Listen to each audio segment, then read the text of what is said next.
छोड़ के मैं 3 बारी भाग चुकी हूँ। आपने जो डिसीजन लिया बहुत टफ डिसीजन था, तो जब ये आपने लिया तो आपके घर वालों का क्या रिएक्शन रहा?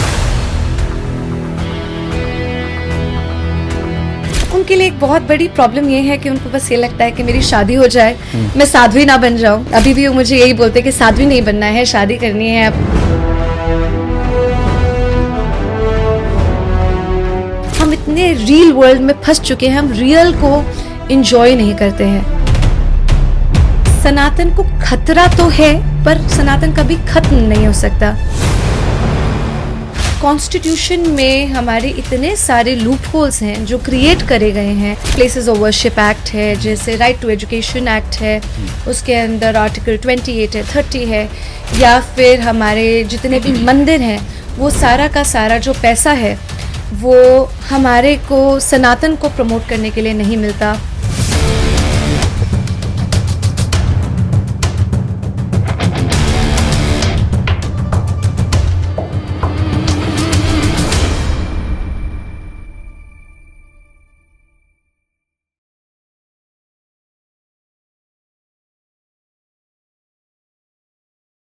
नमस्कार, एनएमएफ न्यूज पर आपका बहुत स्वागत है। अक्सर इंसान अपनी जिंदगी में धन दौलत और सफलता के पीछे भागता है, लेकिन जीवन के आखिरी पड़ाव में आकर उसको एहसास होता है कि उसने जो कुछ हासिल किया वो सिर्फ एक मोहमाया थी। हमारे साथ आज एक ऐसी शख्सियत है जिन्होंने बहुत कम उम्र में सफलता हासिल की, नाम हासिल किया, लेकिन उनको एहसास हुआ कि शायद इस सबसे बड़ा है सनातन, जो शाश्वत है, सर्वत्र है। हमारे साथ है राष्ट्रपति पुरस्कार विजेता, Guinness book of world record holder और मिस इंडिया वर्ल्ड टूरिज्म की खिताब जीतने वाली इशिका तनेजा, जिन्होंने बहुत कम उम्र में ग्लैमर की दुनिया को छोड़कर सनातन के रास्ते पर चलने का फैसला किया। बहुत स्वागत है आपका इशिका जी। राधे राधे। राधे राधे। मैं ये जानना चाहता हूं कि आपने कहा कि अगर मैं सनातन की सेवा नहीं कर सकती, शुरुआत में इससे करूंगा, तो मैं देश की बेटी नहीं। एक तरफ वो आपका पार्ट था लाइफ का जब आप ग्लैमर से जुड़ी हुई थी, और आज एक ही दूसरा जो आप भगवे में बैठी हुई हैं। तो ये परिवर्तन, ये क्यों, कैसे, क्या हुआ? एक्चुअली सनातन से जब आप जुड़ते हैं, एक जर्नी होती है आपकी लाइफ में। एक मोमेंट ऐसा नहीं होता, एक कॉलिंग होती है। तो वो कॉलिंग बचपन से थी। जब मैं छोटी थी तो मुझे लगता था कि मैं Guinness book of world record बनाऊं, क्योंकि मैं अपना नाम चाहती थी कि वर्ल्ड में बेस्ट हो। और मैं एक्चुअली गई थी एक बार गिनीज बुक में, वहाँ पे देखती थी सब जगह नाम था और मैं देखती थी कि हमारा नाम नहीं है। तो इसीलिए जब मैंने पढ़ाई करी थी तो मैंने एयर ब्रशिंग सीखी LA जाकर, कि मैं वहाँ पे भी बेस्ट जगह से सीखना चाहती थी कि हॉलीवुड से सीखूंगी। फिर वहाँ पे जो मेरी टीचर थी उन्होंने भी काफ़ी काम कर रखा था, तो वो केटी पेरी के साथ काम कर चुकी थी, तो उनके साथ काम करने का मौका मिला। तो फिर मुझे लगा कि मैं वहाँ पे क्यों गिनीज बुक वर्ल्ड रिकॉर्ड बनाऊँ। तो मैं इंडिया वापस आई, क्योंकि मैं चाहती थी कि मेरे नाम के साथ भारत का भी नाम जुड़े। तो इसीलिए मैं वापस आई, और जैसे ही मैंने वो बना लिया तो मैं उस टाइम पे LSE से भी पढ़ चुकी थी। तो मैंने देखा कि यहाँ पे निर्भया कांड हो चुका था, लोग बहुत परेशान थे, बाहर जाना अलाउड नहीं था। तो एक बहुत बड़ा सोशल चेंज आया। तो मैंने लिखा कि मैं ये अपने लिए तो बना रही हूँ, ये फैशन है और ग्लैमर है, पर मैं लोगों के लिए क्या कर रही हूँ। तो फिर मैंने निर्भया को डेडिकेट करा। तो ये जो कॉलिंग है कि लोगों के लिए काम करना, ये हमारे को एक तो मुझे लगता है संस्कार मिलते हैं पेरेंट्स से, क्योंकि चाहे हमारा बर्थडे हो या फिर कोई भी इम्पोर्टेंट डे हो तो उसमें हमें बताया जाता है कि आप ब्लाइंड के साथ एटलीस्ट उनके साथ समय बिताएं। जैसे मैं होली हमेशा ब्लाइंड्स के साथ मनाती हूँ। अच्छा। या फिर बर्थडे के दिन हम अपना कोई ना कोई जैसे ऑर्फनेज पे जाते हैं। तो मुझे लगा ये मेरी लाइफ का सबसे इम्पोर्टेंट डे है, तो मैं एटलीस्ट जितने भी रेप विक्टिम्स हैं, एसिड अटैक सर्वाइवर्स हैं, उनके लिए काम करूं। तो जब मैंने दिया तो मुझे भगवान ने और भी ज़्यादा दिया। तो उसके बाद मुझे राष्ट्रपति का ऑनर मिल गया, क्योंकि उन्होंने देखा कि हमने एक लूप क्रिएट करा था कि जिसमें हम सारे के सारे एसिड अटैक विक्टिम्स और रेप सर्वाइवर्स जो हैं उनके लिए क्लिनिक बनाते जा रहे थे। तो उस क्लिनिक के अंदर वो और लोगों को एम्प्लॉय कर सकते थे। वो एक्चुअली एक जर्नी रही। तो उसके साथ साथ मैं सनातन के साथ एक वो वाला था कि मैं लाइफ में बाकी सबको दे पाऊँ। फिर इनफैक्ट जब मैं बॉलीवुड के साथ भी जुड़ी, वो भी बहुत ही ऑर्गेनिक वे था जिस तरह से मैं जुड़ी थी। मैं मधुर भंडारकर जी को मैं काफ़ी अच्छे से जानती थी, फैमिली जानती थी, बचपन से उन्होंने देखा था। तो उन्होंने बोला कि आप यहाँ पे आ रखे तो we can just do a song.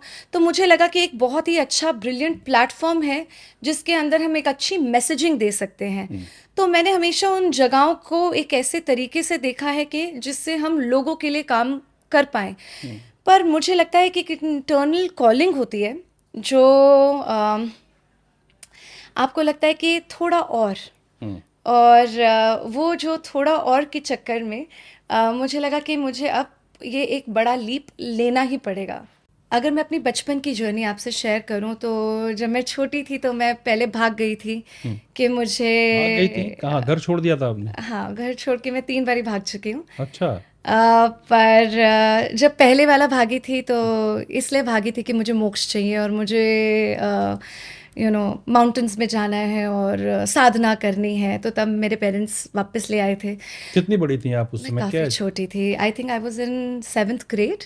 I am not okay. Sure but I was very young. It's about 12 और 13 इयर्स। हाँ, तो ये एक इंटरनल कॉलिंग होती है जो मैंने अभी शंकराचार्य जी से डिस्कस करी, तो उन्होंने समझाया ये क्यों होती है। वो भी शायद हम डिस्कस कर सकते हैं। बिल्कुल। तो वो जो कॉलिंग है हम उसको कॉम्पनसेट करना चाह रहे होते हैं चैरिटी से।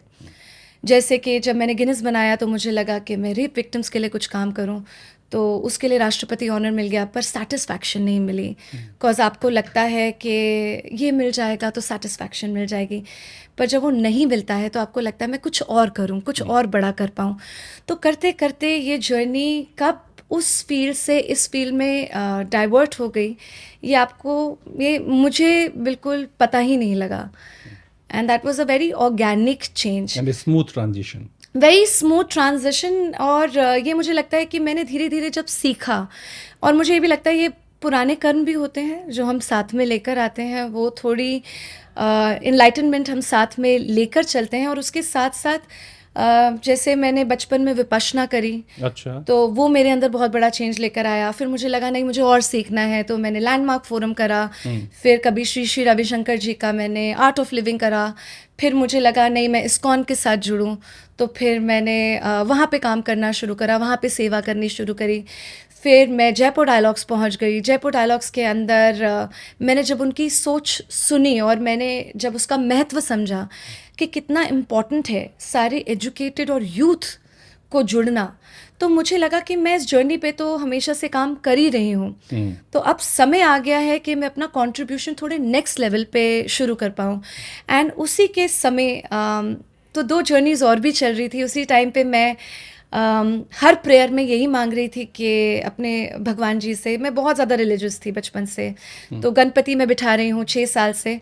तो मैंने उनको ये बोला कि मतलब मैं हर प्रेयर में यही बोलती थी कि मुझे मेरे पर्पस से मिलवाइए और मुझे मेरे गुरु से मिलवाइए। एक मैनिफेस्टेशन था आपका इस चीज को लेकर के? एक लॉन्गिंग थी। मैनिफेस्टेशन मैंने इस चीज़ में करना बंद कर दिया है। मैं पहले बहुत मैनिफेस्ट करती थी। पहले ही कह रहा हूँ मैं, पहले मैनिफेस्टेशन हाँ, पहले मैनिफेस्ट करती थी, अब मैं मैनिफेस्ट नहीं करती हूँ। मुझे लगता है surrender is way better than manifestation. ये मेरी लर्निंग रही है लाइफ में। सनातन भी यही कहता है, हाँ जी, समर्पण से ही सब कुछ आता है। या जब आप वो रियलाइज करते हैं, क्योंकि I was a brilliant manifester. In fact जो मेरी साधना है उसके अंदर मैं गारंटी कर सकती हूँ कि जो आप चाहेंगे वो आप मैनिफेस्ट कर लेंगे। अच्छा। तो चाहे मेरा लंदन स्कूल ऑफ इकोनॉमिक्स रहा, चाहे मेरा गिनीज रहा, चाहे मेरा राष्ट्रपति ऑनर रहा, वो सारा मेरे मैनिफेस्टेशन का हिस्सा रहा। मतलब आपने सोचा और चीजें आती गई आपके पास, हाँ, हम होती उसको साधना के साथ उसको ऐसे एमैल्गमेट करते हैं कि आप जब एक ऑल इटर्नल बीइंग की तरह जब आप अपने आप को मतलब उस तरह से आप जुड़ते उस हैं लेवल पर ले जाते हैं, हायर कॉन्शियसनेस से, और उसके बाद आप अपनी विजुअलाइजेशन शुरू करते हैं, तो आप देखते हैं कि वो इतनी एम्प्लीफाइड तरीके से वो मटेरियलाइज होता है, जो बहुत ही ब्रिलियंट होता है। And it can just happen in just one meditative sessions, so which was always there. तो उस टाइम पे भी मैंने एक्चुअली ये देखा कि जब हम मैनिफेस्टेशन करते रहते हैं, हम लोग शक्ति को और यूनिवर्स को बताते हैं कि मुझे ये चाहिए, तो हम एक तरह से उनकी पावर और उनकी एबिलिटी ऑफ अंडरस्टैंडिंग, जो एस्ट्रोलॉजी में भी हम बहुत बारी करते हैं, हम सोचते हैं कि हमें ज़्यादा पता है, पर सत्य ये नहीं है। यूनिवर्स को आपके लिए क्या बेस्ट है और वो कितना आपको दे सकती है, हम उसको अंडरमाइन करते हैं। तो सरेंडर जब हो जाता है, जब आपको लगता है कि जो प्रकृति है, जो यूनिवर्स है, वो जो आपके लिए मैनिफेस्ट करना चाह रही है, वो इतना ब्रिलियंट है और आपकी जर्नी के लिए सही है। चाहे वो प्रॉब्लम ही क्यों ना हो, चाहे वो आपके जितने भी विघ्न हैं, वो इतने इम्पॉर्टेंट है आपको नेक्स्ट लेवल तक पहुंचाने के लिए, और उसके अंदर वो सीखने के लिए कि प्रकृति इतना सुंदर तरीका ढूंढती है, बहुत ही प्यारा तरीका, जिसमें आपको कम से कम नुकसान हो पर आप ज़्यादा से ज़्यादा सीखें। When I started realizing that, I stopped my manifestations altogether, and then I started surrendering, and my surrender was कि मुझे मेरे पर्पस से मिलवाइए और मुझे मेरे गुरु से मिलवाइए। एंड उसका नतीजा मैं अभी देख ही रही हूँ कि पर्पस इतना बड़ा मिल गया, जो शायद मैं अपने जीवन में सोच ही नहीं सकती थी कि मैं सनातन में इस तरह से जुड़ जाऊंगी, और वो भी पूर्ण महाकुंभ के बिल्कुल राइट टाइम पे मुझे इतने सुंदर गुरु मिलेंगे। अभी इसी पर बात करनी थी मुझे कि आप जिस तरह से बोल रही हैं, अपनी चीजों को रख रही हैं, उससे लगता है कि लगता नहीं कि आप अभी इस आध्यात्म के पथ पर आई हैं। आप बहुत अच्छा भाषण दिया आपने, जो बातें कही साध्वी की तरह किसी कही हैं और आपने गुरु की बात की। तो अभी हाल ही में आपकी गुरु दीक्षा भी हुई है, उसके बारे में बताएं, किसने आपको दीक्षा दी और कैसा रहा ये नया रास्ता जो चुना आपने? जी, शायद अगर मैं ये मैनिफेस्ट करती तो मैं शायद कुछ और करती, बट मुझे लगता है जब मैंने सरेंडर करा, और मैंने काली माँ को भी, अभी नवरात्रों में मैंने काली पूजा करी थी, महाकाल पे, जितने भी शक्तिपीठ है, जहाँ जहाँ भी मैं जितने भी ज्योतिर्लिंग पे जा रही थी, मैं सिर्फ यही मांग रही थी कि मुझे मेरे गुरु से मिलवाई है। एंड तो शंकराचार्य जी जो द्वारका पीठ के हैं, सदानंद सरस्वती स्वामी जी महाराज जी, तो उनसे मिलना हुआ, और उन्होंने काफ़ी अच्छा बहुत ज़्यादा लंबी हमारे बीच में एक चर्चा हुई। उन्होंने पूछा, उन्होंने मेरे को समझा, उन्होंने मेरी जिज्ञासा को समझा, और उन्होंने ये भी देखा कि मैं किस जर्नी में जाना चाहती हूँ, मेरी क्या रुचि है। उस हिसाब से उन्होंने गुरु मंत्र की दीक्षा दी। उन्होंने मेरे लिए थोड़ा पाथ भी डिसाइड करा है। अच्छा। उन्होंने ये भी बताया है कि मुझे कृष्ण भक्ति में लीन होना है। उनके अपने रीजंस रहे होंगे, आई थिंक वो बहुत ज़्यादा देख पाते हैं, तो उनको ये भी दिखता है कि शायद मैं जन्माष्टमी पे पैदा हुई हूँ, तो उनको लगता है कि कृष्ण की एक कॉलिंग है। कुछ मेरे लाइफ में इंसिडेंसेस भी वैसे रहे हैं जो शेयर भी करा मैंने उनके साथ, और उनकी आई थिंक जो विजन है, जो वो डिसाइड कर लेते हैं आपके लिए, आप कभी नहीं देख सकते हैं। एंड आई थिंक इसीलिए गुरु बहुत इंपॉर्टेंट है, क्योंकि गुरु का तो मतलब ही होता है, गु का मतलब होता है डार्कनेस, रू का मतलब होता है रिमूवर। तो जो एक गुरु होता है, वो आपकी प्रॉब्लम्स के जो सॉल्यूशंस ढूंढ के लेकर आ सकता है। देखिए, प्रॉब्लम्स हमारी लाइफ में रहेंगे ही रहेंगे, ऑब्वियसली वो तो सबकी हैं, वो हट नहीं सकते, पर गुरु का होना इतना आवश्यक है, क्योंकि उस प्रॉब्लम से जल्दी और सबसे सुंदर तरीके से कैसे निकला जाए, वो एक गुरु ही आपको दिखा सकता है। So I was honestly humbled and I feel blessed कि शंकराचार्य जी स्वयं उन्होंने करी है मेरी गुरु मंत्र की दीक्षा। तो मेरे लिए आई थिंक इससे बड़ी बात नहीं हो सकती। तो जब आप गई तो शंकराचार्य जी ने पूछा होगा शायद, मुझे लगता है कि आप अपना जो अच्छा खासा करियर है, सेटल्ड है सब कुछ, इतने अवार्ड आपने जीते, अब आप उस सब को छोड़ करके पीछे लाइफ में एक ऐसे रास्ते पर आना चाहती हैं जो बहुत आसान नहीं होता, धर्म का मार्ग जी। तो उन्होंने पूछा होगा कि आप ऐसा क्यों करना चाहती हैं? तो उसका आपने कुछ जवाब दिया होगा, आप बताना चाहेंगे? पूछा तो होगा। एक्चुअली में उन्होंने नहीं पूछा। नहीं पूछा? नहीं, बिकॉज वो एक चीज़ को समझते हैं, और अगर मैं उसको थोड़े आसान शब्दों में अगर समझाना चाहूँ कि हमें ना डिफरेंट तरह से हम जन्म लेते हैं। तो जैसे अगर एक मछली होती है, उसको हम तैरना सिखाते नहीं हैं, और जो मनुष्य की जो योनि होती है, उसके अंदर जब आप पैदा होते हैं, आप एक्चुअली में होते हैं मोक्ष लेने के लिए। और शंकराचार्य जी ने ना बड़े सुंदर तरीके से मुझे बताया कि आपका कोई एक सर्वेंट होता है या आपका कोई एक वर्कर होता है जिसको आप एक टास्क असाइन करते हैं। तो जब आप वो टास्क असाइन करते हैं, अगर वो नहीं करता है तो आप पहले उसको वार्निंग देते हैं, फिर आप उसको पनिशमेंट देते हैं, थोड़े आप उसके पैसे काटते हैं, फिर आप उसको थोड़े टाइम के लिए डिटेंशन दे देते हैं, फिर आप उसको हटा ही देते हैं। तो सिमिलरली जो यूनिवर्स है आपको वो ये जीवन देते हैं क्योंकि वो चाहते हैं कि आप इटर्नल फील करें। इनफैक्ट अगर मैं सनातन के बारे में बात करूं तो सनातन का मतलब ही है इटर्नल। तो हम इटर्नल हैं और वो हमारी लॉन्गिंग हमेशा से रही है। तो हमें पता होता है कि हम चाहे जो मर्जी गोल ले लें, उस गोल में हमें सेटिस्फैक्शन इसलिए नहीं मिलती है क्योंकि वो बहुत ही लिमिटिंग है। अगर मैं आज Guinness book of world record है, मेरे हिसाब से वो सबसे बेस्ट गोल है, या फिल्म्स है, मुझे लगता है कि वाओ ये है नेम फेम जो मैं पाना चाह रही हूँ। तो जैसे ही हमें वो दिखता है हमें लगता है यार ये तो बड़ा खोखला गोल है, क्योंकि हम ऑनेस्टली इतने ज़्यादा इटर्नल हैं, हम पूरे ब्रह्मांड हैं। तो जब तक हम वो फॉर्म को फील नहीं करते हैं तब तक हमें सेटिस्फैक्शन होता नहीं, और वो जर्नी हमें उस जगह पे लेके जाती रहती है।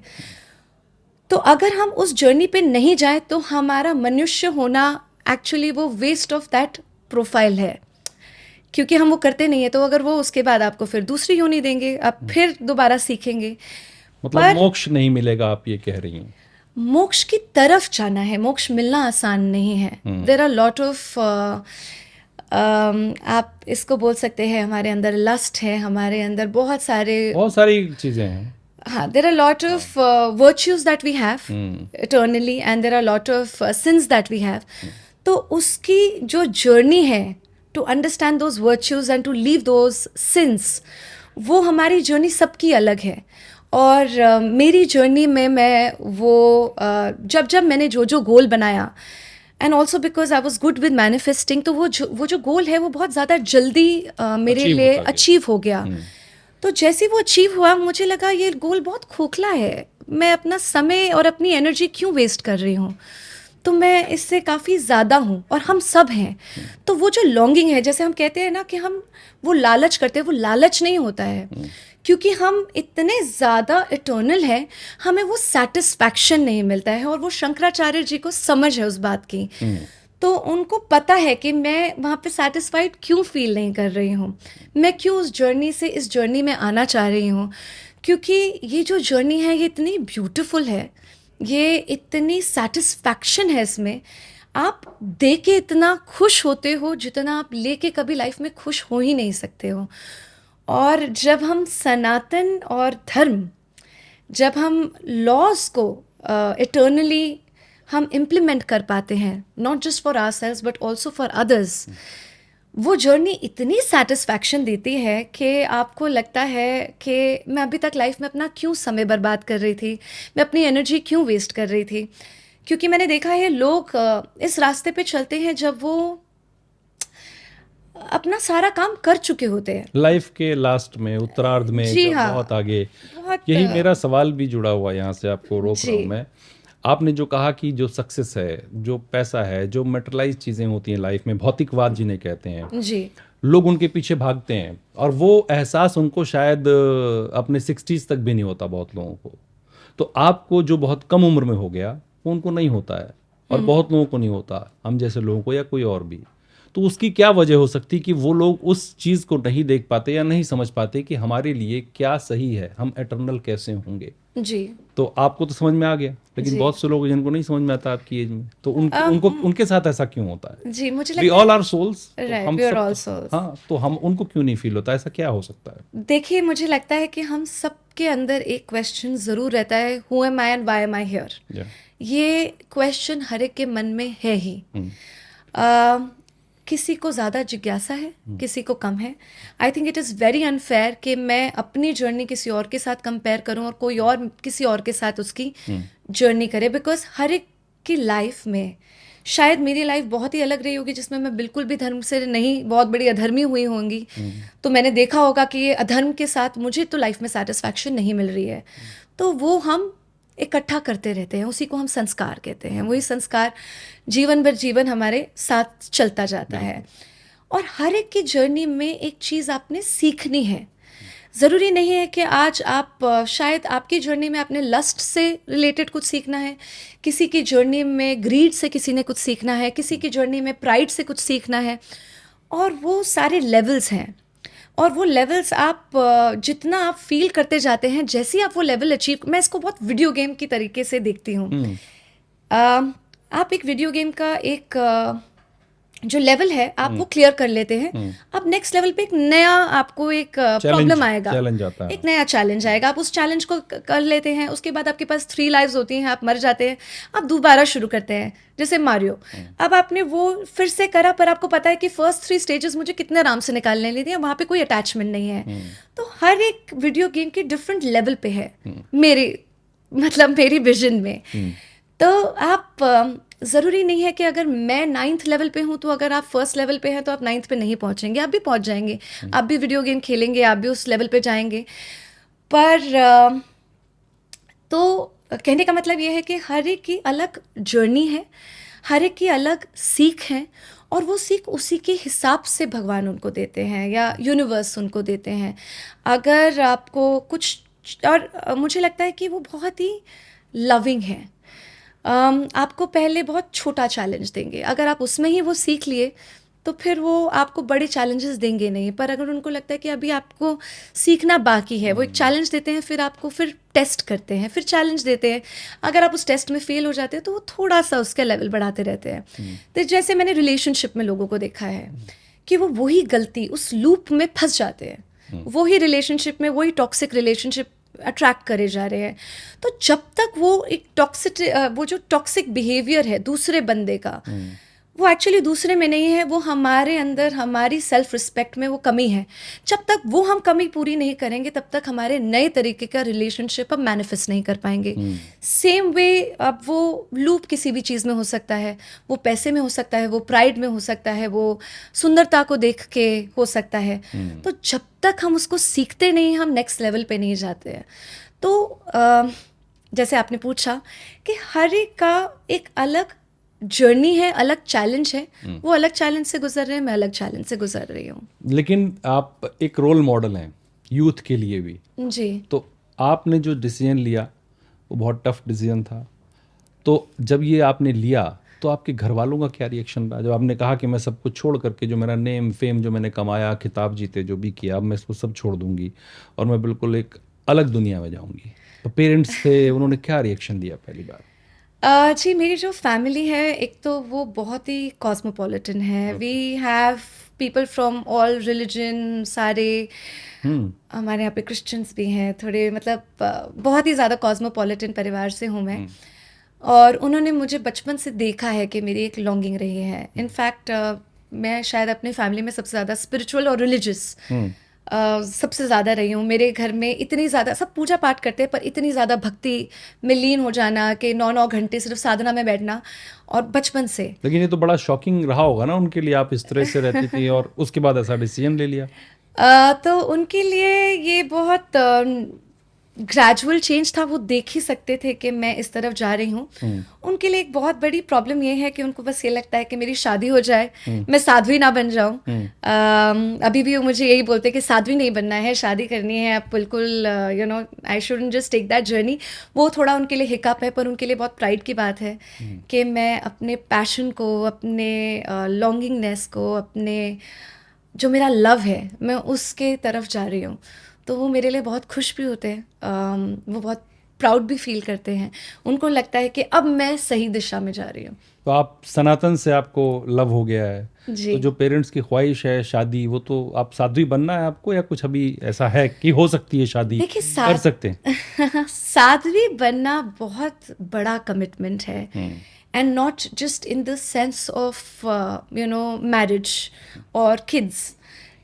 उसमें बहुत ज़्यादा चीज़ें हैं, और क्या मैं अभी उतना बड़ा कमिटमेंट कर सकूं, ये बहुत ही बड़ा प्रॉमिस है अपने आप से और हायर कॉन्शियसनेस से। तो मुझे लगता है कि जब तक मैं अपने आप को उसमें काबिल ना समझूं, मुझे वो प्रॉमिस करना नहीं चाहिए। चाहत है, पर अभी वो कमिटमेंट नहीं है। साध्वी बनने की चाहत है लेकिन कमिटमेंट नहीं है। मुझे लगता है साध्वी बनना एक तो इतना आसान नहीं है और उसके लिए बहुत ज़्यादा ज्ञान की आवश्यकता है। जो मेरी लाइफ की जर्नी है वो बहुत एक्सपीरियंशियल है। ज्ञान अभी मुझे वेदों का ज्ञान, उपनिषदों का ज्ञान, इतने सारा इतिहास का ज्ञान, वो ज्ञान जानना बहुत आवश्यक है बिफोर मेकिंग दैट कमिटमेंट। अगर हम साध्वी सिर्फ इस नज़रिए से देखें, इस पर्सपेक्टिव से देखें कि सिर्फ साधना करना साध्वी है, तो वो तो हम सब हैं, या एटलीस्ट मैं उस जर्नी में बहुत पहले से गुजरी हुई हूँ। लेकिन अगर मैं उस कमिटमेंट के बारे में बात करूं तो वो अभी उसमें काफ़ी समय है। क्या आप साध्वी बनने की तरफ आगे बढ़ेंगी या आप गृहस्थ में आ सकती हैं, शादी कर सकती हैं, परिवार के साथ रह सकती हैं? जी, अभी मैं सिर्फ देवी ही हूँ और देवी इशिका ही रहूँगी। साध्वी बनने में मुझे लगता है बहुत ज़्यादा ज्ञान की आवश्यकता है और बहुत ज़्यादा बड़ी कमिटमेंट की ज़रूरत है और अभी उसमें समय है। मुझे अभी उस लेवल पे ग्रो होना पड़ेगा और अभी मेरी जर्नी उसके लिए काफ़ी है। अभी स्टार्ट है, वो अभी शुरुआत हुई है। इनिशियल वो बहुत बड़ा कमिटमेंट है। जो साध्वियाँ हैं हमारे भारत की, उन्होंने बहुत कुछ देखा है, बहुत कुछ जाना है। वो एक बहुत ही अलग जर्नी पे है। मैं ये भी आपसे पूछूंगा कि जैसे आपने ये स्टेप लिया, हमारे यहाँ यंग जनरेशन है जो अभी जेंजी है और उसके बाद जो है वो लोग सनातन को लेकर के और बाकी चीज़ों को लेकर शायद उतना अवेयर नहीं है या उतना उनकी तरफ इंक्लिनेशन नहीं है। तो क्या आपको लगता है कि आपके इस जो आपने ये कदम लिया, इससे इस यंग जनरेशन को कुछ फ़ायदा होगा? वो कुछ सोचेंगे, कुछ करना चाहेंगे इस तरह का? देखिए, हम एक्चुअली जब हम पैदा होते हैं, हम एक्चुअली में सनातनी होते ही हैं। हम सब इटर्नल हैं। धर्म का मतलब होता है धर्म होता है कि हम उसके जो लॉज हैं, जो प्रिंसिपल्स हैं ऑफ बीइंग इटर्नल, और जो सनातन धर्म है, हम जब उसको बोलते हैं धर्मो रक्षति रक्षिताः, हम एक तरह से सोचते हैं कि हम रक्षा कर रहे हैं सनातन की, पर सत्य ये है कि सनातन इतना बड़ा है और इटर्नल है कि हम उसकी रक्षा कर ही नहीं सकते, हम सेवा कर सकते हैं।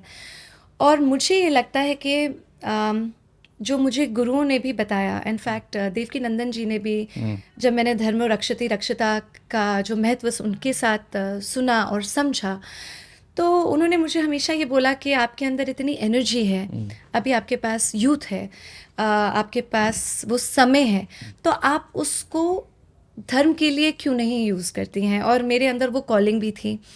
फिर जब शंकराचार्य जी ने भी आदेश दिया कि इसी के ऊपर आगे बढ़िए, तो एक बहुत डिफाइन मुझे एक रास्ता दिखाई दिया।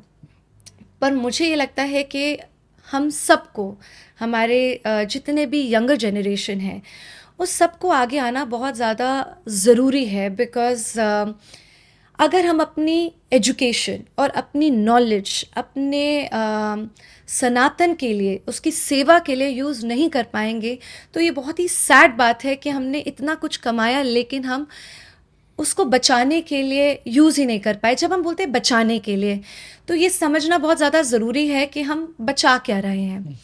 देखिए, सनातन को हम बचा ही नहीं सकते हैं, वो ऑलरेडी है। हम रहें या ना रहें या कुछ भी हो जाए, वो रहेगा ही रहेगा।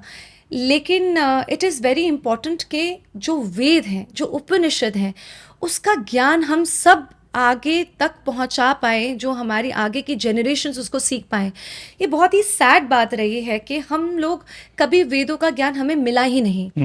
हम जब पढ़ाई करते थे तो हमारे पेरेंट्स के मन में था कि हम इंग्लिश मीडियम स्कूल में जाएं, हम गुरुकुलों का कोई महत्व ही नहीं रहा हमारी लाइफ नहीं रहा, गुरुकुल का खत्म हो गया है। हम चाहते हैं कि मैं LSE से, लंदन स्कूल ऑफ इकोनॉमिक्स से मैं जाके पढूं क्योंकि वो हार्वर्ड सिस्टर कंसर्न है।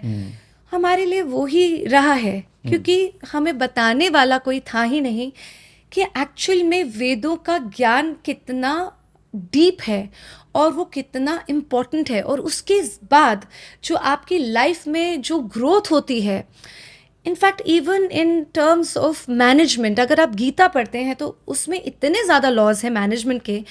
आप उसको उसमें यूज़ करने लगेंगे तो आपकी जो फाइनेंशियल ग्रोथ है वो इतनी ज़्यादा होगी, किसी भी लेवल में वो आपकी ग्रोथ इतनी ज़्यादा होगी, पर वो हमें कभी मौका ही नहीं मिला।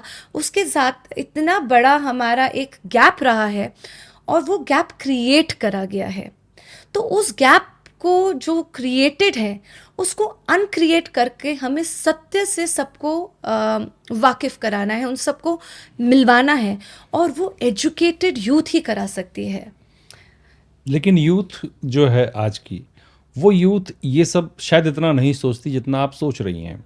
आज की यूथ या तो टॉक्सिक रिलेशन में फंसी हुई है, या सोशल मीडिया पर, इंस्टा पर फंसी हुई है, रील्स देखना, बातें करना, घूमना, रिलेशंस में रहना।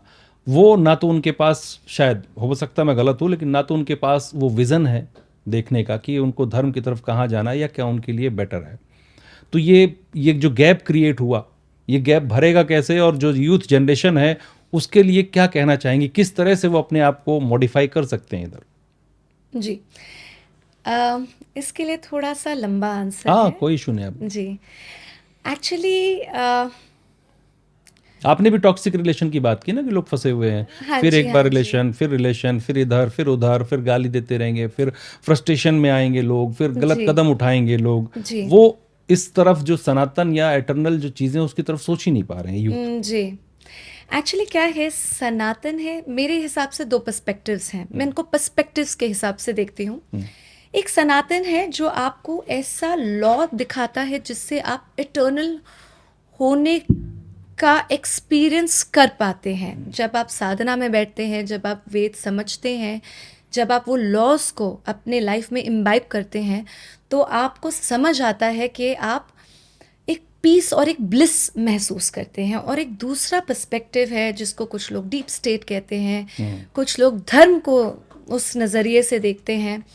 और वो जो तरीका होता है वो आपको अपने इटर्नल होने से रोकता है, अच्छा। वो आपको अपनी इंडिविजुअलिटी से अलग करता है। अब उसके तरीके बहुत सारे होते हैं, या तो वो आपका नाम बदल देगा, आप भारत थे आपको इंडिया कर देगा, या हिंदुस्तान कर देगा, या फिर वो जो सोच है आपको बहुत सारे लूप्स में फंसाता है। वो लूप्स कैसे होते हैं? कुछ मनी का लूप होता है, आपको लोन्स के सिस्टम में फंसाएगा कि आप लोन्स में इतना ज़्यादा घिर जाएंगे कि आप सिर्फ मटीरियलिस्टिक कि मैं इतना पैसे कैसे कमाऊं, क्योंकि आप स्टूडेंट लोन्स में फंस जाते हैं, आप अपने हेल्थ इंश्योरेंसेस में फंस जाते हैं, आप इतने सारे लूप्स में फंस जाते हैं कि आप उससे बाहर ही नहीं निकल सकते। तो आप सिर्फ पैसा कमाने की होड़ में लगे रहते हैं। आप हु एम आई, जो आपका इंस्टिंक्ट है, आप उस पर नहीं देख पाते।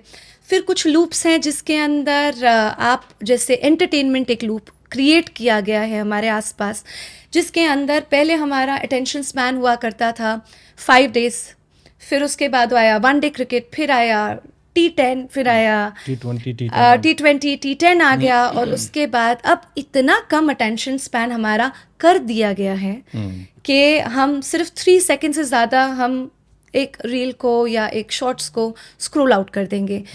और वो एक तरह से हमारे अंदर एक ऐसी नीड क्रिएट कर रही है कि नहीं, सेटिस्फैक्शन नहीं है, सेटिस्फैक्शन नहीं है। तो ये एक लूप क्रिएट करा गया है। कुछ लूप्स हमारे हेल्थ के लिए क्रिएट करे गए हैं कि हम फास्ट फूड से इतना ज़्यादा अट्रैक्ट हो जाएं कि हम सात्विक खाने की तरफ जाएं ही ना। हम उसको, जो हमें इतनी ज़्यादा एनर्जी, इतनी ज़्यादा ऊर्जा देता है, हम उसको ना लेकर फास्ट फूड की तरफ, और उसको इतना टेस्टी और उसको इतना सस्ता बनाया गया है और अच्छी चीज़ों को इतना महंगा बनाया गया है।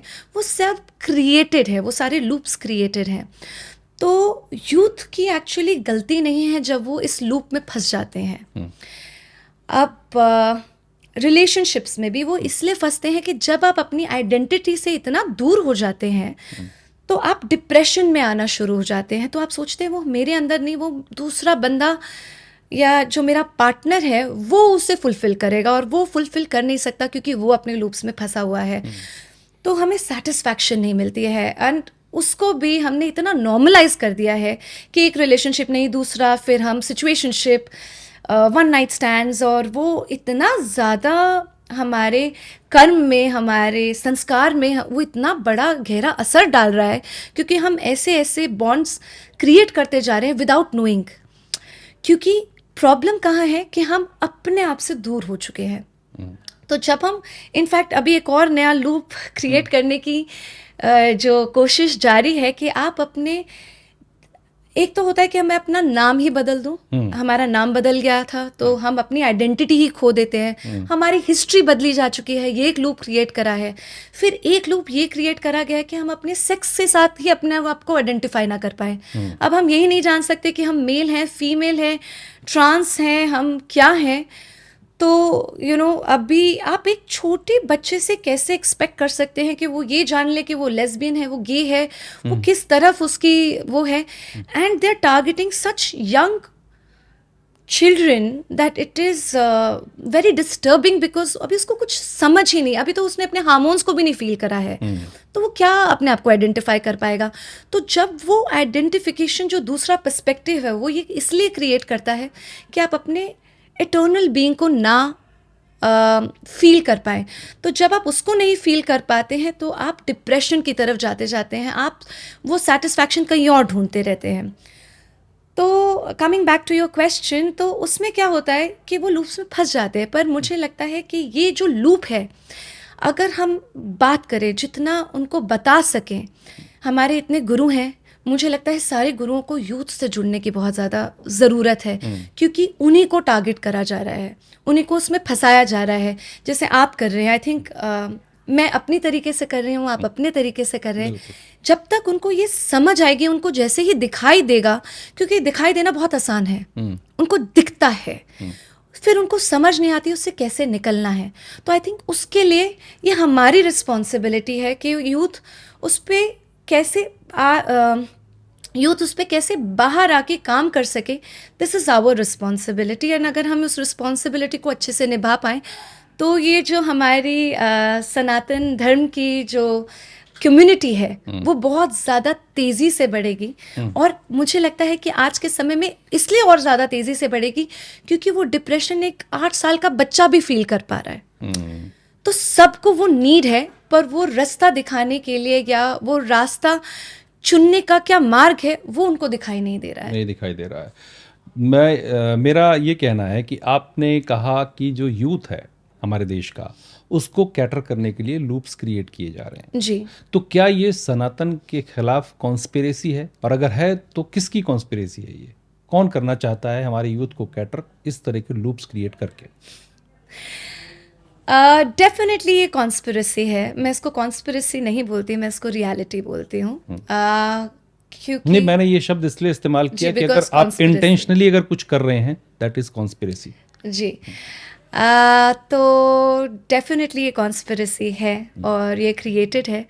और अगर हम जितना ज़्यादा इसके बारे में चर्चा करेंगे, मे बी नेक्स्ट टाइम और मे बी दिस टाइम, तो आपको वो दिखाई देता जाएगा कि वो लूप्स क्रिएट करे जा रहे हैं। वो लूप्स इसलिए क्रिएट करे जा रहे हैं कि हम एक स्लेव मेंटालिटी लोगों में डालना चाहते हैं। क्योंकि जैसे ही एक बंदा, एक इंसान, एक मनुष्य अपने आप के एक इटर्नल बीइंग को एक्सपीरियंस करता है, तो आप ये देख पाते हैं कि मैं इतनी ज़्यादा स्वतंत्र हूँ।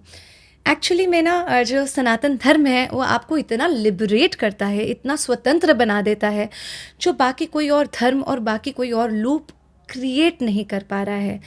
तभी वो आपको कन्फाइन करते हैं, वो आपको एक चीज़ में डिफाइन करते हैं, और वो करा जाता है ताकि आप वो अपने आप को वो लिबरेशन के साथ जब आप वो फील नहीं कर पाएंगे तो आप उनसे इंस्लेव हो जाएंगे। और ये आर्मीज ऑफ स्लेव्स क्रिएट करी जाती हैं, चाहे वो मनी लूप में हो, चाहे वो एंटरटेनमेंट लूप में हो, क्योंकि आप उतना लिमिटेड सोच रख पाएंगे, वो आप अपना समय उसमें खर्च कर देंगे। Even drugs is created in those loops, कि आप उसमें इतना ज़्यादा घुस जाएंगे जो आप बाहर ही नहीं निकल सकते आप उसके। बिल्कुल। तो जब आप बाहर ही नहीं निकल पाएंगे तो आप सिर्फ उतना ही काम करेंगे जितना वो करवाना चाह रहे हैं, और आप जिस लिए यहाँ पे आए थे आप कभी वो फील ही नहीं कर पाएंगे, और अपने धर्म से, अपने सनातन से दूर होते जाएंगे, जुड़ नहीं पाएंगे। जी। क्योंकि ये ऐसा लूप है जो ये भौतिकवाद जो है वो बहुत बड़ा हो गया है, जो आपने छोड़ दिया चीज़ें जो करके। बहुत सी लड़कियां हैं जिनके ड्रीम्स हैं, वो सपने हैं, जो चाहती हैं कि हम ये अवार्ड जीतें, ये अवार्ड जीतें, तो उससे बाहर नहीं निकल पा रहे हैं लोग। जी। और एक सवाल यहाँ पर ये उठता है कि जिस तरह से आज के यूथ पर वेस्टर्न कल्चर हावी हो रहा है, तो उससे लिव इन में रहना और बहुत सारी चीज़ें, ड्रग्स, अल्कोहल, स्मोकिंग, ये सब चीज़ें जो हैं, तो क्या लगता नहीं है कि ये जो चीज़ें हो रही हैं इससे सनातन के लिए थोड़ा सा समस्या हो रही है आगे आने वाली जनरेशन लेकर के? तो इससे लगता नहीं कि आने वाले टाइम में जो हमारी अगली जनरेशन है, उस सनातन के लिए थोड़ा इसमें दिक्कत है कि आदमी कैसे इसको कैरी ऑन करेगा? जी, डेफ़िनेटली वेस्टर्नाइज़ेशन जैसे आपने बोला, डेफ़िनेटली वो लूप्स क्रिएट करता है। और I I think we have already spoken about this के, और probably I don't know exactly आप क्या जानना चाह रहे हैं कि वो मैं तो लूप्स क्रिएट करता ही है। लूप्स क्रिएट करता, मैं ये जानना चाहता हूँ जी। कि अगर वो उधर झुक गए हैं, हाँ जी। तो क्या सनातन को खतरा नहीं है? कल लोग उससे विमुख नहीं हो जाएंगे, अपार्ट नहीं हो जाएंगे सनातन से, जो हमारी अगली जनरेशन है? मैं ये पूछना चाह रहा हूँ सिंपली। जी। जैसे आपने ये पाथ चुना, हाँ जी। लेकिन जो उस लूप में हाँ, फंसा आपने हो, उस टाइम पे ये बोला था, राइट? हाँ सो कि वो उसी के अंदर लगे रहते हैं। हाँ एक्चुअली में जितनी भी यूथ है उसको लगता है कि मैं ये कर लूँगी तो मुझे सेटिस्फैक्शन मिलेगी। शायद इस जर्नी पे मैं भी थी। तो मुझे जो अपनी जर्नी में रियलाइज़ हुआ वो ये था कि मैं नाम तो कमाना चाहती हूँ, मैं चाहती हूँ कि सब रिकॉग्नाइज़ करें, पर किस काम के लिए, ये बहुत इम्पोर्टेंट है। या अगर मैं पैसा भी कमाना चाह रही हूँ तो किस चीज़ के लिए, ये जब हमें नॉलेज हो जाती है, जब हमें ये समझ आने लग जाता है, तो हमारी जर्नी अपने आप ही बदल जाती है। जैसे कि अगर मैं पहले सिर्फ अपने लिए नाम कमाना चाह रही थी और किस तरीके से कमाना चाह रही थी, वो बहुत ही शैलो मैं कह सकती हूँ। चाहे कभी मैं उसके साथ अट्रैक्टेड थी, पर अब जब देखती हूँ ऑन द हाइंड साइड, वो काफ़ी शैलो है। या अगर मैं पैसा इसलिए कमाना चाह रही हूँ कि मैं ये कर पाऊँ, वो कर पाऊँ, उसके लूप में जो हमें डाला भी गया है वो इसीलिए डाला गया है क्योंकि सोशल मीडिया में हम सिर्फ दिखाना चाहते हैं। हम इतने रियल वर्ल्ड में फंस चुके हैं, हम रियल को इंजॉय नहीं करते हैं। पर मुझे लगता है इंटेंशन क्या है वो डिफ़ाइन करती है कि हम कोई भी काम क्यों कर रहे हैं। अगर आज मैं कोई भी बिज़नेस करती हूँ पर मेरी इंटेंशन ये है कि मैं सेवा के भाव से अगर वो बिज़नेस कर रही हूँ, जिसके अंदर मैं चाहे मैं ब्यूटी इंडस्ट्री से आती हूँ, पर अगर मैं इसलिए सुंदर लड़की को इसलिए सुंदर बनाना चाहती हूँ ताकि वो उस दिन अच्छा फ़ील करे, या वो इतनी खुश रहे कि वो अपनी फैमिली को फ़ील करवा पाए कि जब वो खुश है तो पूरी फैमिली खुश रहे, तो उसका जो इंटेंशन है वो बदल जाता है। इवन आप कोई भी प्रोडक्ट बनाते हैं, अगर आप उसके इस इंटेंशन से या इस भाव से काम करें जिसके लिए आप लोगों की हेल्प कर सके, किस तरह से सोसाइटी की हेल्प होगी, तो वही काम की दिशा आपकी बदल जाती है। और रही बात जो वेस्टर्न वर्ल्ड है, डेफिनेटली ये पूरी कॉन्स्पिरेसी है जिससे आप अपने धर्म से जिससे आप सनातन से दूर होते जाते हैं। पर मुझे लगता है कि सनातन को खतरा तो है, पर सनातन कभी खत्म नहीं हो सकता, क्योंकि it can never be created, it can never be destroyed. That is what सनातनी और सनातन इज़। बट डेफिनेटली उसकी रक्षा करने की आवश्यकता इसलिए है क्योंकि हमारे वेदों में वो लॉज हैं, वो प्रिंसिपल्स हैं जिससे हम उस इटर्नल बीइंग को जल्दी से जल्दी आसान तरीके से वो फील कर सकें। तो अगर हमने उस ज्ञान को ही खो दिया तो हमारी आगे वाली जनरेशन्स जो भी आ रही हैं उनके लिए इतनी मुश्किल हो जाएगी ये जर्नी कि वो उसको फील नहीं कर पाएगी, उसको एक्सपीरियंस नहीं कर पाएगी, वो अपना समय वेस्ट करती रहेगी। तो इसीलिए ये बहुत इम्पॉर्टेंट है कि हम उसको सेफ गार्ड करें और वेस्टर्न जितने भी लूप्स हैं उसको हम देख पाएँ, जिससे ही हमारे को आई फील कि when you realise something then it is very easy to see, and when you can see that आप अपने आप ही उस लूप में नहीं फंसते, आप उससे बाहर आ जाते हैं। तो आपने जो पाथ चुन लिया है, इसके बाद अब सनातन के लिए आपका क्या प्रचार प्रसार के लिए क्या प्लान्स हैं आने वाले टाइम में?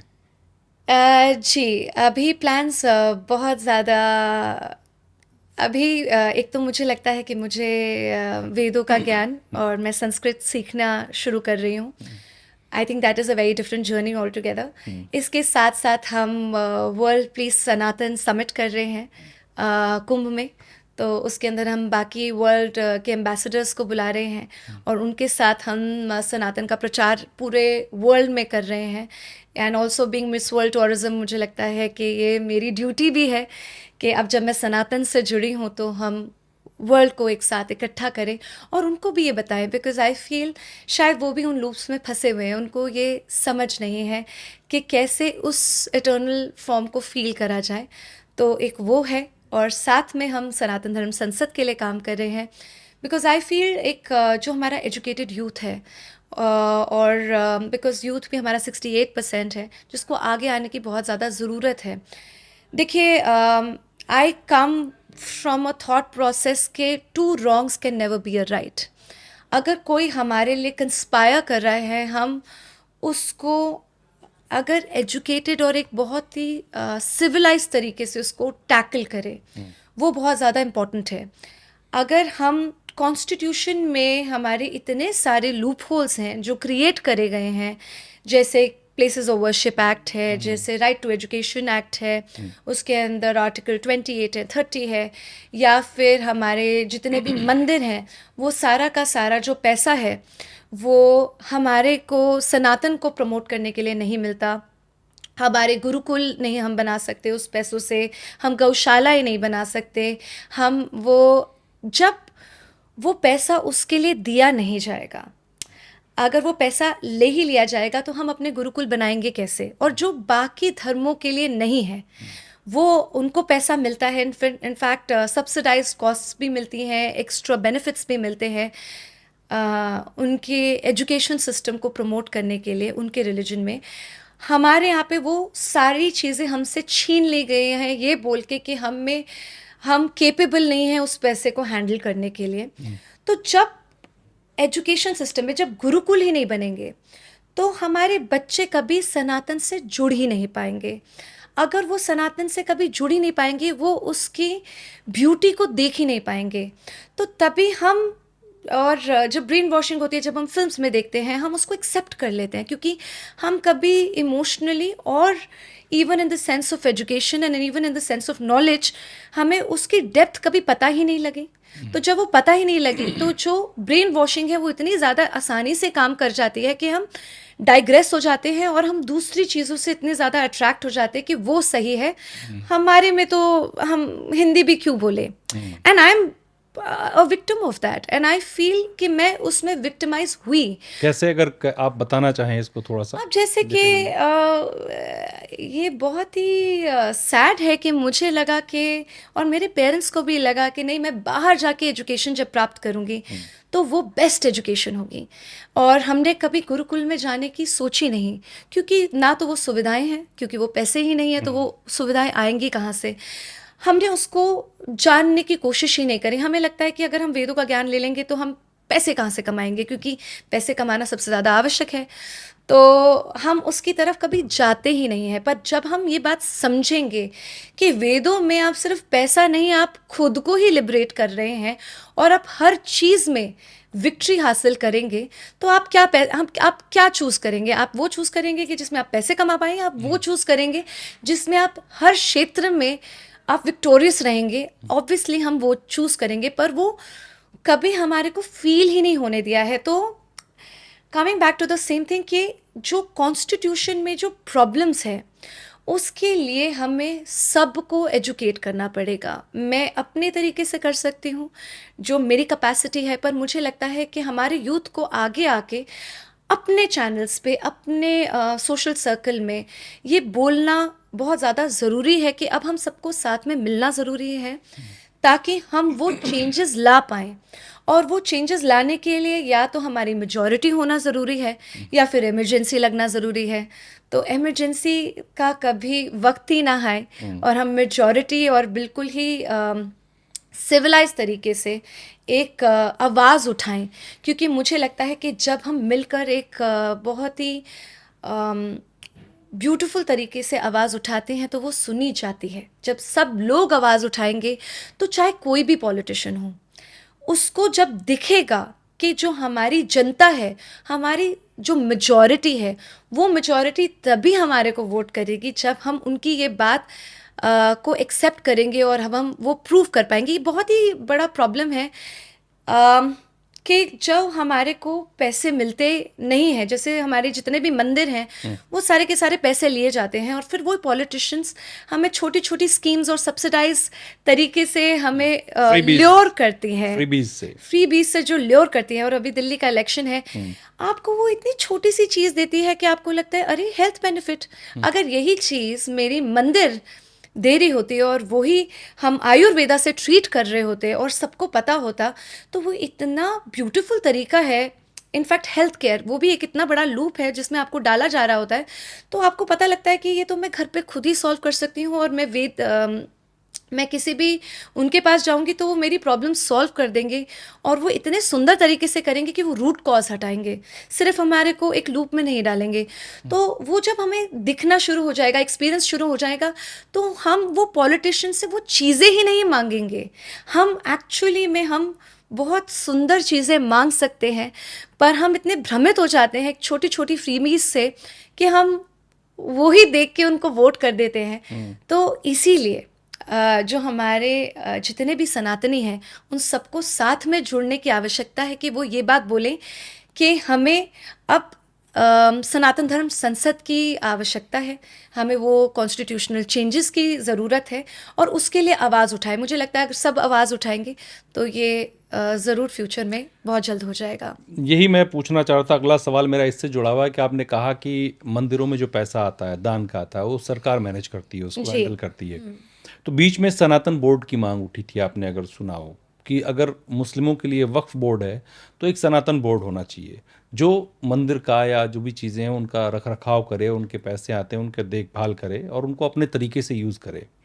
तो इस पर आपकी क्या राय है? देखिए, मैं इसको कंपेयर नहीं करूँगी। वक्फ के पास बहुत सारी again it's a loop hole which is created in the sense of lot of problems, जिसके अंदर वो खुद ही क्लेम करेंगे, वो खुद ही डिसाइड करेंगे और फिर उनका अपना जुडिशियल सिस्टम है, अपना खुद ही आके वो उसकी देख रेख करेंगे और जज करेंगे। तो वो एक लूप होल है, वो क्रिएट करा गया है। तो हम उस लूप होल को भी ख़त्म करना चाहेंगे डेफिनेटली, बिकॉज वो बहुत ही बायस तरीका है और बहुत अनजस्ट, बहुत ही ड्रकोनियन है जो पूरा का पूरा एक्ट है। तो उसके लिए हमें काम करने की आवश्यकता है। पर सनातन बोर्ड हमें इसलिए चाहिए ताकि सारे जितने भी सनातनी हैं हमें अपने जो राइट्स हैं वो हमें मिल पाए। चाहे राइट टू एजुकेशन एक्ट में ऐसे लूप होल्स हैं कि हमारे बहुत सारे 25% हमारे लिए हमें रिज़र्व करना पड़ता है अगर हम गुरुकुल खोलते हैं, जो बाकी लोगों को नहीं करना पड़ता। तो और ऐसे भी एक्ट्स हैं कि उसके बाद हमें कोई बोर्ड नहीं हमें असाइन हो सकता, तो लोगों को कभी कोई भी एम्प्लॉयमेंट ही नहीं मिलेगी। तो जब उनको एम्प्लॉयमेंट नहीं मिलेगी तो वो गुरुकुल से दूर भागते हैं। गुरुकुल के लिए कोई पैसा ही नहीं इकट्ठा होता। हम अपनी गौ अपनी माता कहते हैं, पर हम उनकी देखरेख नहीं कर सकते, उनकी रक्षा नहीं कर सकते, उसको पशु घोषित किया गया है। और ऐसे बहुत सारे लूप्स हैं। वो लूप्स के लिए कौन काम करेगा? उसके लिए हमें एक बोर्ड चाहिए, एक संस्था चाहिए जो शंकराचार्य जी ही उनको लीड करेंगे, ताकि वो जो प्रॉब्लम्स हैं उस सब से हम बाहर निकलें और उससे हम सारे सनातनियों को बेनिफिट्स पहुंचा सकें।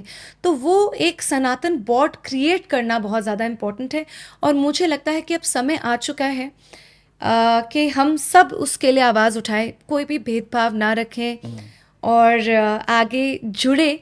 और मुझे लगता है कि एक बहुत प्रॉब्लम है कि जो हमारी जितने भी एजुकेटेड और जो हाई प्रोफाइल लोग हैं वो वोटिंग के लिए आगे नहीं आते, वो अपनी आवाज़ नहीं रेज़ करते हैं।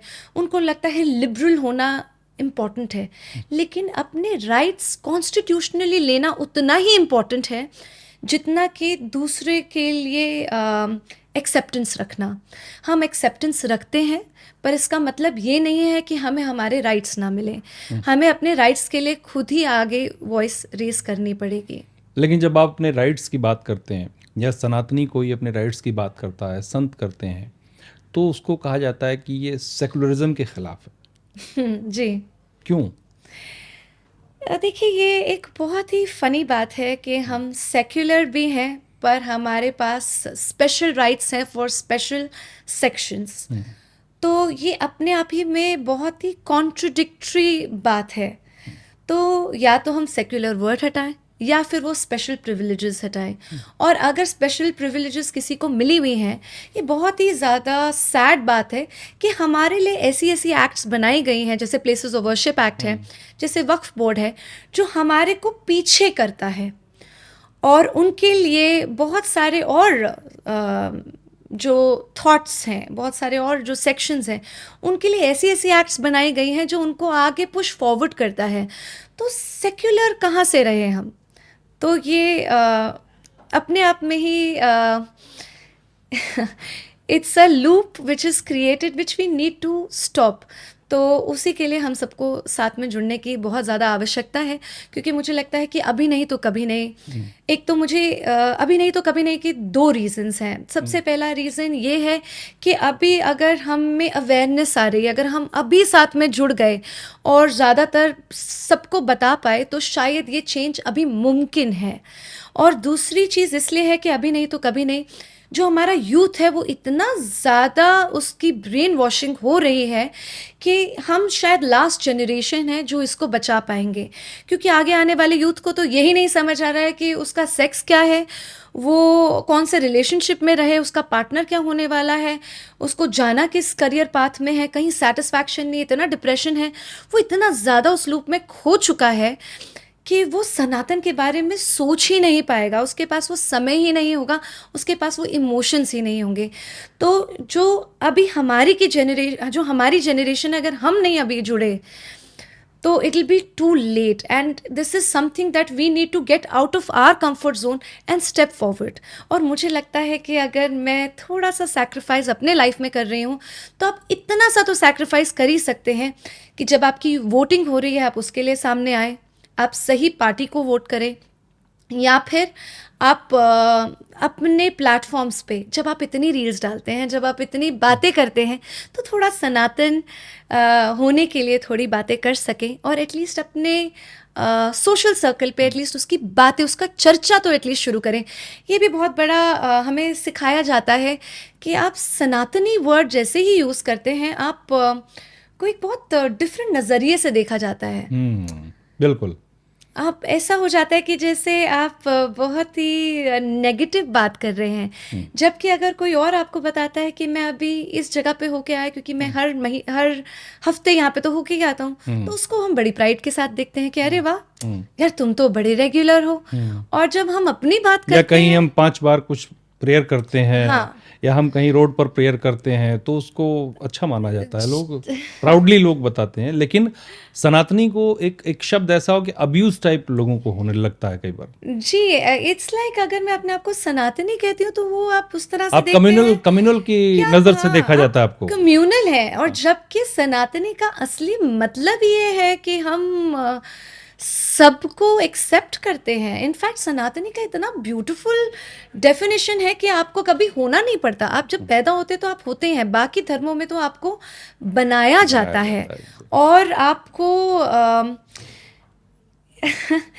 कि इसके अंदर आप चाहे एथिस्ट भी हैं, आप अगर आप शैव और वैष्णव हैं, तब भी आप वेलकम्ड हैं। आप शैविज्म में बिलीव करते हैं तो आप वेलकम्ड हैं। आप शक्ति में बिलीव करते हैं तो आप मूर्ति पूजा करते हैं तो भी अच्छी बात है। आप साधना करते हैं तो भी अच्छी बात है। साधना नहीं भी करते हैं तब भी आप एक्सेप्टेड हैं। अगर आप बस लोगों के लिए अच्छा भाव रखते हैं तो भी आप सनातनी हैं। तो ये इतना ब्यूटीफुल है, और आप उसको इतनी इस नज़र से देखते हैं जैसे आप कम्युनल बातें कर रहे हैं।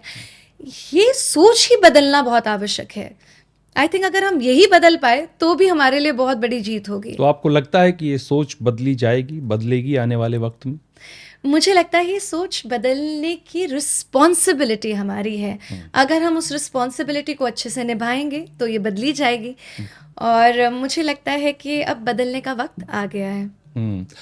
जैसे आपने कहा कि हमको जो चीज़ें मिलनी चाहिए सनातन के लिए, चाहे सनातन बोर्ड हो या जो भी चीज़ें हैं, एजुकेशन के लिए फंडिंग हो या लोगों के ब्रेन वॉश की बात हो, तो क्या आपको लगता है कि ये एक पॉलिटिकल स्टंट है कि वो चीज़ें वहाँ ना मिलें क्योंकि हमको वोट का फ़ायदा होता है कहीं और से, उसको रोका जाए या कुछ लोगों को खुश किया जाए, मतलब अपीजमेंट किया जाए?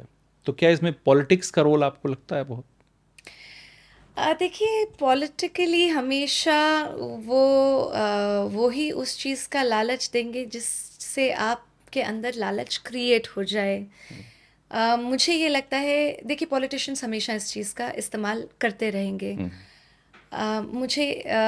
अगर हम ये बात को समझ पाए और अगर हम ही अपनी मांगे ऐसी रखें तो उनको अपीजमेंट के लिए वो ही देना पड़ेगा जो हम चाह रहे हैं।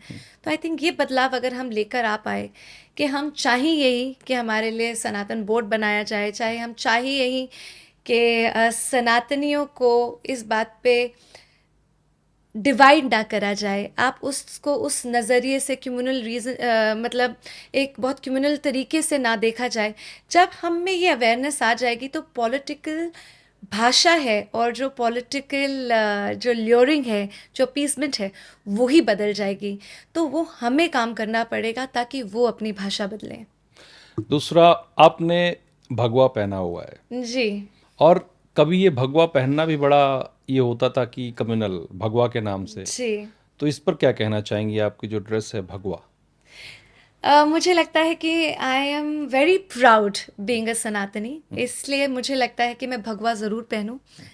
और भगवा को मैं फैशनेबल भी करना चाह रही हूँ, क्योंकि लोगों को ये लग रहा था कि भाई मैं जैसी भगवा में मुझे देखते तो उनको लगता है कि मैं साध्वी बन गई, पर ये सत्य नहीं है। मुझे लगता है कि भगवा हम इतना सुंदर बनाएं, हम उसको इतना फैशनेबल कर लें कि हम उसके फैशन शोज़ निकालें, हम उसको हर रोज़ पहन के जाएं। इनफैक्ट साउथ में अगर आप देखें तो लोग धोती पहन के अभी भी, लुंगी पहन के, धोती पहन के अभी भी अपने काम पे जाते हैं, तिलक लगाते हैं, कलेवा बांधते कलावा हैं, बांधते हैं। कलावा बांधते हैं। तो वो सब कर रहे होते हैं।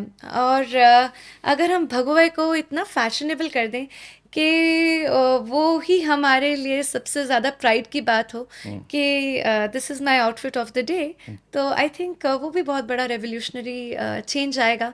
और मुझे लगता है कि यूथ को जोड़ने के लिए यूथ को समझना बहुत ज़रूरी है। हम उनकी जो आशाएं हैं उसको समझ पाएंगे तभी वो हमारे को समझ पाएगा और उसमें जुड़ेगा।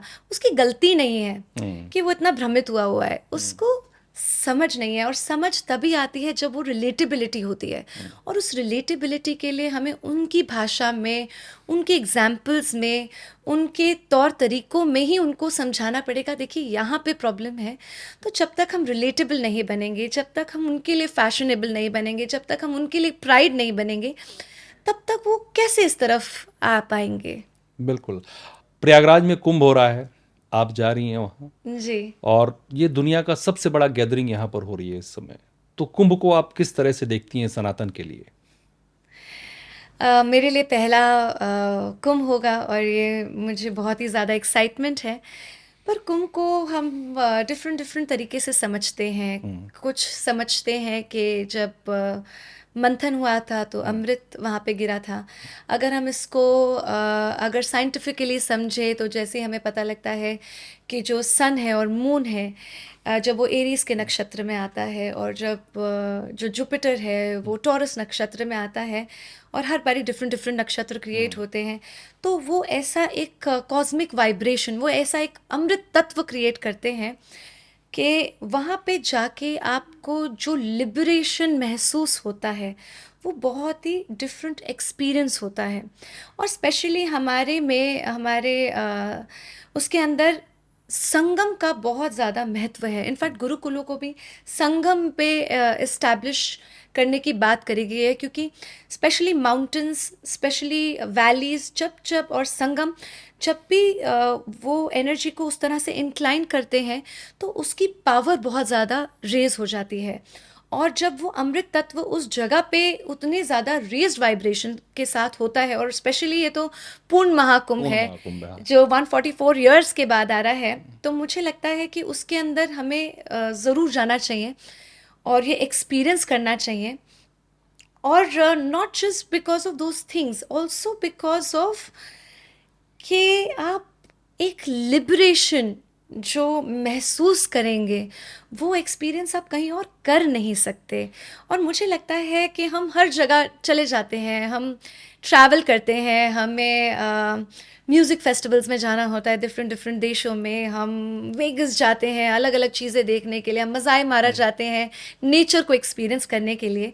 तो मुझे लगता है सनातन को एक्सपीरियंस करने के लिए कुंभ से ज़्यादा सुंदर जगह नहीं हो सकती है, क्योंकि वहाँ पे हर तरह के लोग आ रहे हैं, हर तरह के थॉट्स के लोग आ रहे हैं। आप नागा साधु भी देखते हैं, आप योगी भी देखते हैं, आप जो सनातन में बिल्कुल अभी घुस ही रहे हैं उनको भी देखते हैं।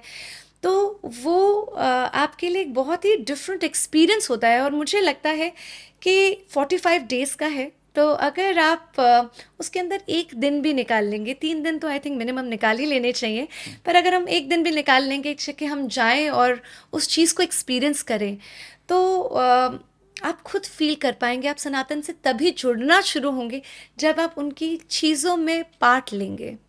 आपने कहा कि कुंभ में लोग आएं, 3 दिन वहाँ पर देखें कि कैसे सबसे बड़ा जो सनातन का उत्सव है वो कैसे होता है। लेकिन अखाड़ा परिषद की तरफ से कहा गया कि जो गैर सनातनी हैं उनको कुंभ में आने की आवश्यकता नहीं है, उनकी एंट्री नहीं होनी चाहिए। तो इस पर आपका क्या रुख है?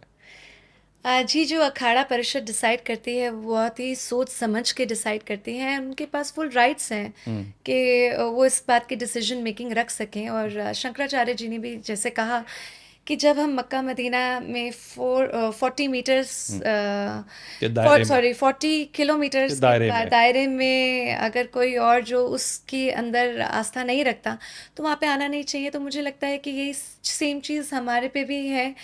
अगर आप हमारे जो रिचुअल्स हैं उसमें बिलीव ही नहीं करते हैं, अगर आपको उसमें कोई एक्साइटमेंट नहीं है, आप उसके बारे में सीखना ही नहीं चाहते हैं, और आपको वहाँ पे कोई सेटिस्फैक्शन नहीं मिलती है, तो आपको वहाँ पे आने की ज़रूरत भी नहीं है। आप अपना ही समय बर्बाद कर रहे हैं, आप अपनी चीज़ों में लगे रहें, क्योंकि वहाँ पे आपको ज़्यादा सेटिस्फैक्शन मिलती है। तो उसके अंदर आके कोई भी मिस हैपनिंग्स हो, या फिर आप उनको आप एक ऐसी चीज़ को ट्रिगर करें जिसकी आवश्यकता नहीं है, तो क्या ही उससे फ़ायदा है। आप अपना समय अच्छी जगह पे लगाइए जहाँ पे आपको सेटिस्फैक्शन मिलती है, और यहाँ पे आने की आवश्यकता है नहीं। इश्का जी, आपको एनएमएफ पर करोड़ों लोग सुन रहे हैं, उनके लिए आप क्या संदेश देना चाहेंगे आखिर, जिसमें यूथ भी है और हर एज के लोग? जी, मुझे लगता है कि हमें सबसे पहले तो साथ में जुड़ने की आवश्यकता है। दूसरा, हमारे को वॉइस रेज़ करने की ज़रूरत है। चाहे हमारे पास जितना भी बड़ा प्लेटफ़ॉर्म हो, आपका प्लेटफ़ॉर्म तो बहुत ही बड़ा है, लेकिन आपके पास जितना भी बड़ा प्लेटफ़ॉर्म हो, आप अपनी वॉइस रेज़ करिए। इस चीज़ को नॉर्मलाइज़ करिए कि मैं हक़ से कह सकूँ कि मैं सनातनी हूँ। और इसके साथ साथ सनातन धर्म संसद की मांग अपने अपने लेवल्स पे ज़रूर उठाएं, क्योंकि उसकी आवश्यकता है। और जब हम सब साथ में होंगे तो ये बदलाव ज़रूर आएगा। इश्का जी, आपसे बात करके बहुत अच्छा लगा। आपने हर मुद्दे पर खुल करके बात की हमसे, और उम्मीद है कि आपने जो पाथ चुना है, जो रास्ता चुना है सनातन का, उस पर आप आगे बढ़ेंगी और लोगों को इंस्पायर कर सकेंगी अपने पाथ को चेंज करने के लिए, सनातन से जुड़ने के लिए। बहुत बहुत धन्यवाद आपका। नमस्कार। राधे राधे। राधे राधे।